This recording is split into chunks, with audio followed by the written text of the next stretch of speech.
Well, good morning, YouTube. All right, guys, truck parade is done. The show was closed. It's time for us to go home. So I'm gonna fire Goliath up, let it get warmed up, let it get aired up. I've kind of done a basic pre-trip in it already, and we're gonna get heading back to North Carolina. It's a little bit later in the day than I wanted to leave, but the truck parade got delayed, and then I had sat down with Alex from Mother Trucker News for a little bit, and now it's time to hit the road.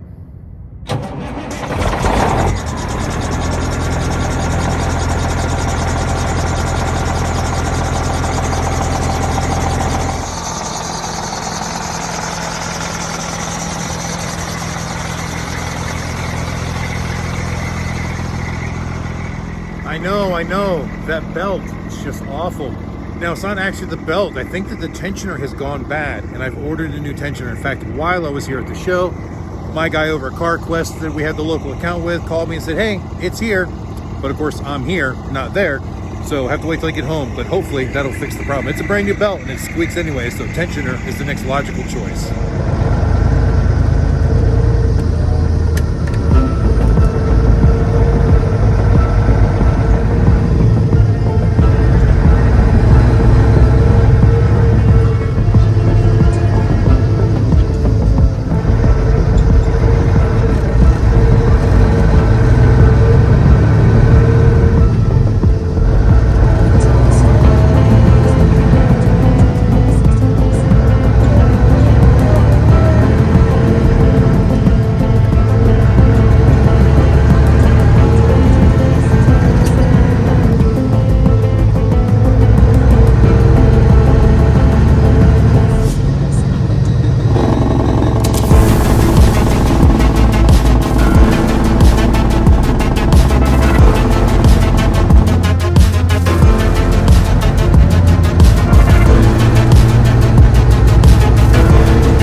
Stop at Bucky's on the way home, but let me tell you something. This place is a madhouse.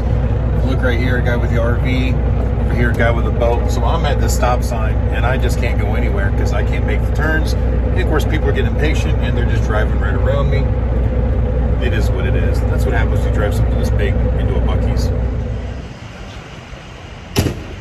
All right, guys, I finally made it into a fuel pump. Of course, I'm blocking 2 pumps. Can't do anything about that. But one thing I did notice is now the belt isn't squeaking at idle at all. but the second I give it throttle, it squeals like a son of a gun. All right, and I'm gonna walk in and prepay this time because at Bucky's, they usually have like this $100 cutoff, and well, as you know, Goliath holds way more than $100 worth of fuel.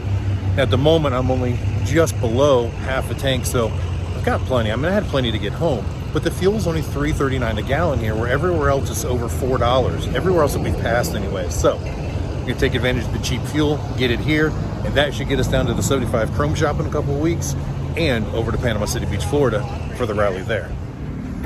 All right, so I prepaid for $350. Now the downside to getting fuel at Bucky's is I've got tanks on both sides of the truck, but they don't have a satellite pump here to pump both sides at the same time. So what I do is I come over here to the other side and I open the cap at least, let it vent a little bit more. There is a transfer hose that goes from the left tank to the right tank.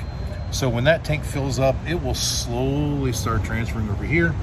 Unfortunately, it is a little bit of a slow process. So when that tank over there fills, I'll just stop and pause for a little bit, give it a chance for the two levels to balance out, and then I'll pump some more. And I'll come over here and keep monitoring to make sure we don't overfill this side.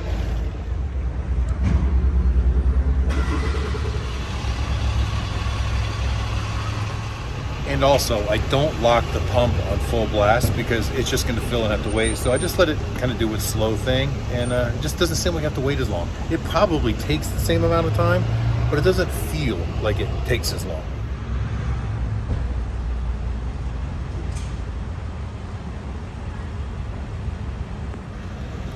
You know, 2 nights ago, there were some nasty, nasty storms that came through Louisville. I'm sure they came through here as well.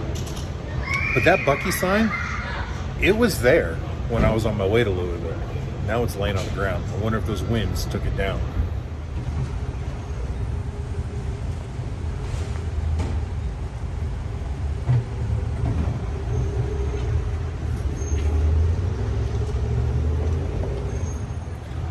Well guys, that may have something to do with the change in the squeak.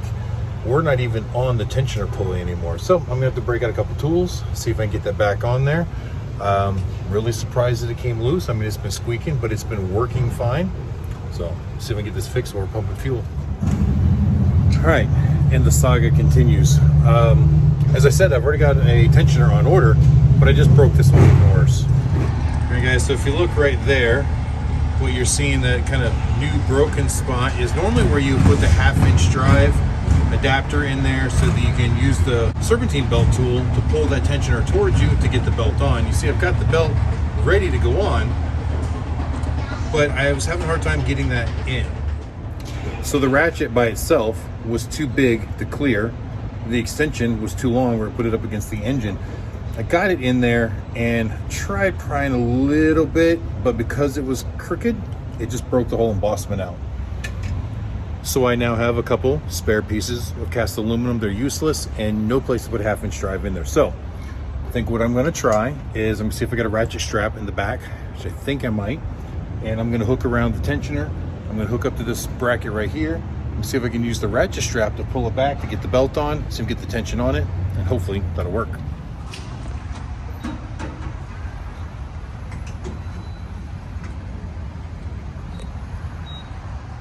All right guys, well, I didn't have a ratchet strap, but I did find one of these, you know, pull type, friction type straps, and I was able to get it on there. I stood up on the tires, so I had some good leverage on it, and I pulled it everything I had, and I got it to a point where it had stopped. I then tried to feed the belt all the way around, get it in its groove, and unfortunately it still wasn't quite enough to get it around all of the pulleys. But then I came back up top and I could pull on that strap and get it the slack up, and I knew I could, but I couldn't be down on the ground putting it around the crank and pulling this all at the same time. Lucky for me, this gentleman right here had pulled in, and he was a huge helping hand. So while he pulled on the strap, I was able to get it around the crank pulley. So now we're gonna take the strap off and we're gonna see if it stays on.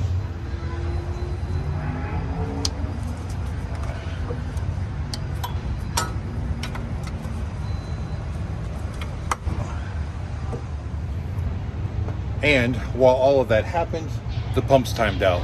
So I topped them off twice, and it's leveled out. They're still not all the way, but you know what? It's good enough. It's gonna have to roll from here. So let's fire this thing up and see if it stays on.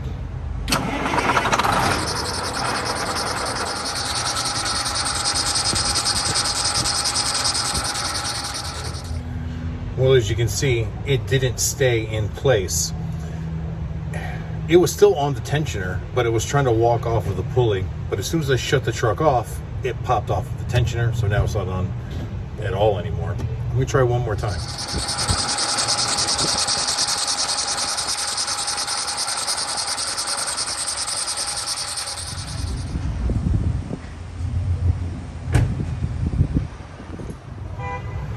All right, guys, so the same exact thing happened again. As soon as I started up, it walked off of the fan pulley, and as soon as I shut it off, it threw the belt completely off. So we're not going to continue doing this. You know, they said the definition of insanity is doing the same thing over and over again, expecting a different result. I tried it twice. That's good enough. So what I'm going to do, well, what am I going to do?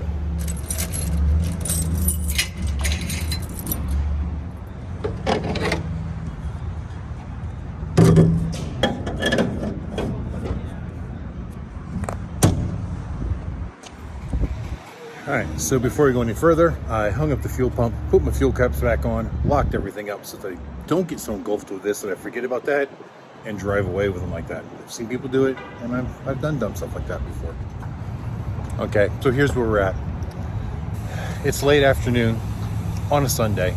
There's no way we're gonna find a belt tensioner anywhere around here to fix this problem. Now, I've already got one at home anyway, so I really don't want to buy a second one. So here's what I'm gonna do. Just taking the belt off, we're gonna run home without it. I know. It's okay. The only thing this belt ran was that fan pulley.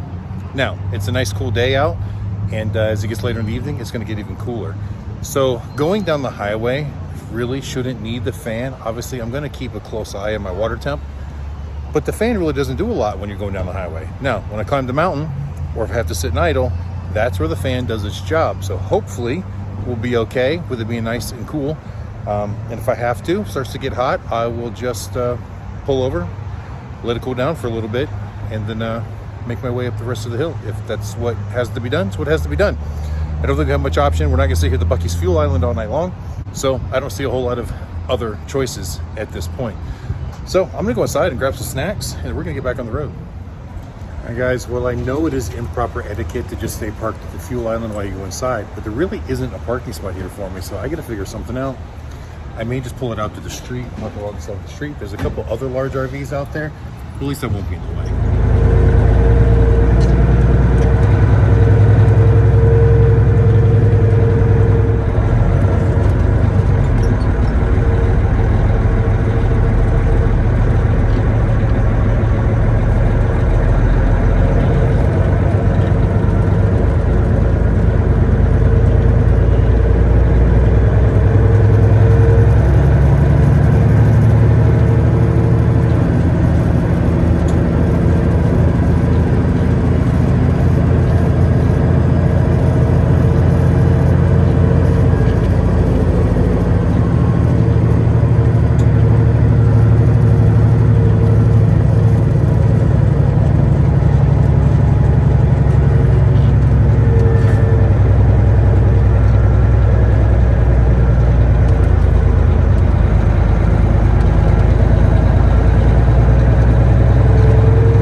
Yeah, I was gonna park in the street, but there's no room for me to get in, so. Go to the right. There's a road that goes down, and you can turn around or like back up. It's like a big dirt space, and you can park like down there with that other. Behind that's what I was looking at maps. See if there's room for me to turn around down there. Turn around right there. So yeah. It should be big enough for you, because I see campers do all the time. Cool, awesome. Yeah, I just got fuel. I just didn't want to stay at the fuel island while I was inside shopping, so. Go to the right, and it's a street. Okay. You can turn around the big dirt spot. Perfect, thank you.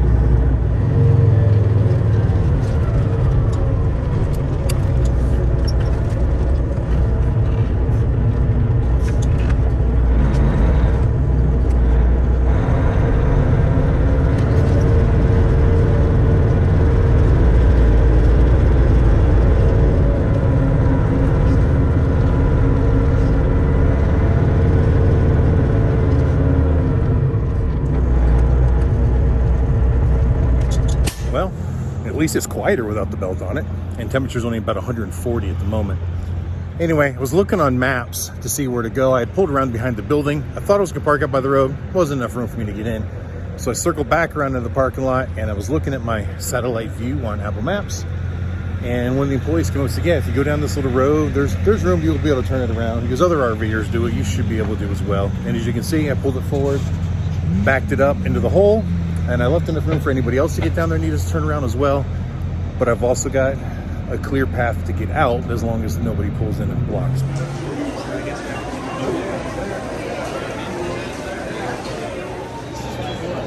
Love me some Buc'ees.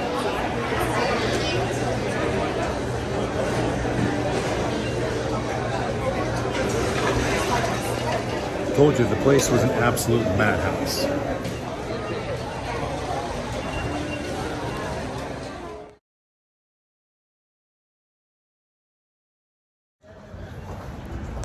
Did it again.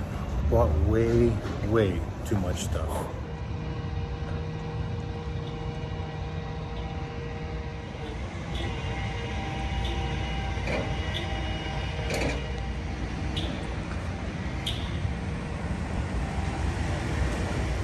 So, would you guys believe me if I told you that I spent more money in Bucky's than I did in 3 days at the Mid-America Truck Show? It's true. I actually did pretty good at Mid-America. The entire time I was on site, I only bought one thing, and that's when I went over to Hoodskins for 25 bucks. I bought a set of the Hoodskins, which I still haven't put on yet. Squeaky hasn't been so bad today. But just spent more than 4 times that in Bucky's. So other than fuel, Bucky's was my most expensive stop. That's not true. I just lied. I had the truck washed. That cost more than Bucky's, but less than fuel. All in all, it's been a fairly cheap trip if I hadn't gone to Bucky's. So no guys, I'm not gonna eat it all at once. Remember, I've been behaving. Since January, I've lost 50 pounds, so I'm not gonna pig out and eat all of this. I did buy some lunch, I'm gonna eat, gonna have a couple snacks, but I only pass the Bucky's every once in a while, so I take advantage of that opportunity and I stock up on a few things. I'll just eat it in moderation, hopefully. All right, so I'm gonna sit here and eat my lunch and we'll get back on the road. So I got their Texas Philly cheesesteak burrito. It was really good. Fantastic.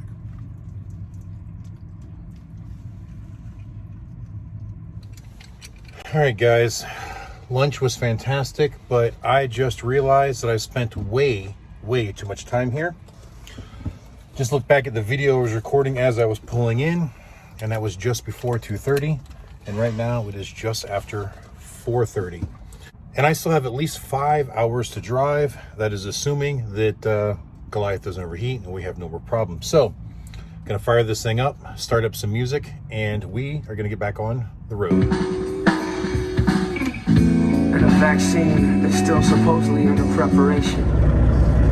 All right, guys, and here's some of the challenges with driving Goliath. As I'm looking here, as I'm getting ready to pull out, I've got pretty deep potholes in the dirt on this corner.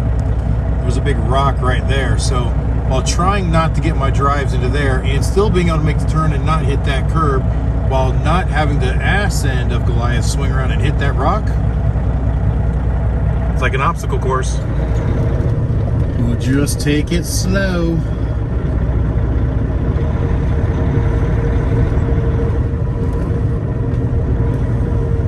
Watching the mirrors like a hook, making sure my tires clear the pothole before I turn. Watching that tail swing. Oh, it is so close. Yeah, I wish I had a camera on the back side so you guys can see how close it was.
big grades, but we're getting pretty close to the Tennessee border. And then we got to go over Jellicoe, which isn't a terrible climb by any means, but we'll see how she does there. But so far, everything's going good.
Well, guys, as you can see, coming down on the Tennessee side from Jellicoe, we got traffic.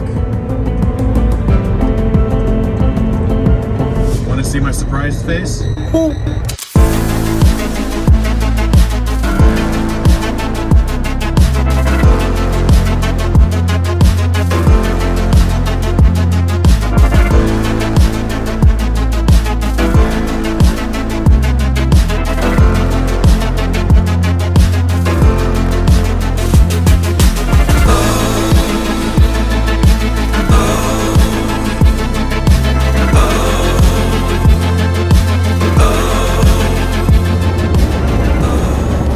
Traffic was stop and go there for a while, almost all the way down the big hill until we got into Knoxville. But in Knoxville, traffic wasn't so bad. So we are south of Knoxville now on I-75. We've only got about 50 miles or so, I think, until our exit where we get off there in Cleveland, Tennessee, and run straight east into Murphy, North Carolina. So not too much longer, we'll be home.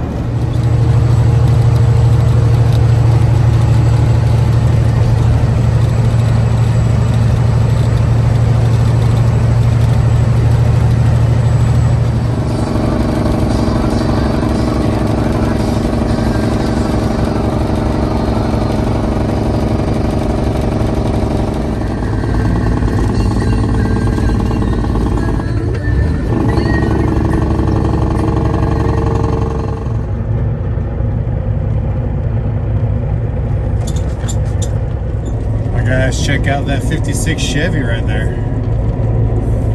Oop. My bad, it's a 55. Alright guys, we stopped at the Pilot here in Cleveland, Tennessee again. We are done with the interstate. It's all back roads from here. You know, we're probably only 60, maybe 70 miles from home, but it'll still take me about 2 hours. And as you can see, it's getting dark. Sun's going down. Only reason it'll still take about 2 hours, 70 miles, it's a lot of back roads, a lot of winding through the gorge over there. But I'm gonna coffee up, take a leak, and get back on the road.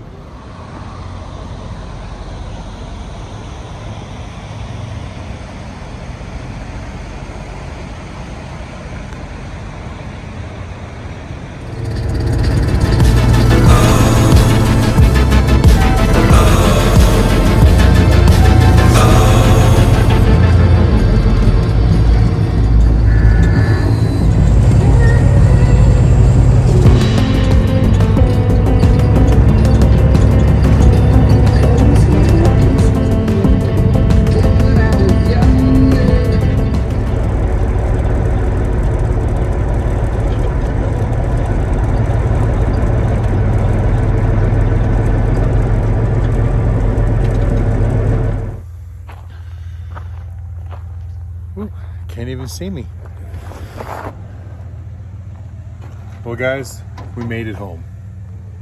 just about 10 o'clock at night. In fact, you can hear the church bells in the background dinging 10 times. We're here. I called Katie on the way through town. She's on her way here to pick me up. So I'm going to gather up my things and we're going to call it tonight another successful trip. So the entire way home, we didn't have any trouble at all with overheating issues. You know, I took that one shot of the temp gauge and that was climbing up Jellicoe, which is the steepest grade that we had to do. And that was the absolute hottest that it got. So it just barely got like, what, 202, 203 degrees, which is perfectly safe. Every other time than that, it never got over 195, kind of stayed between 190, 195. So all in all, guys, I am really happy with that. If I didn't take the belt off myself, I wouldn't have known that the belt wasn't on there, which kind of makes me wonder whether it's working. Now, pretty sure that it is. I'm sure in the summer we need it, but it was nice and cool out tonight. And remember, we were 35,000 pounds lighter than normal. So hopefully I can run up to my car quest in the next couple of days and grab that new tensioner, get the belt put back on, and everything will be fixed and ready to go. Because only a couple more weeks, we got to go 75 Chrome Shop and then Panama City Beach, Thunder Beach Motorcycle Rally. Once again, I want to thank you guys for following along with me, and hope you enjoyed everything.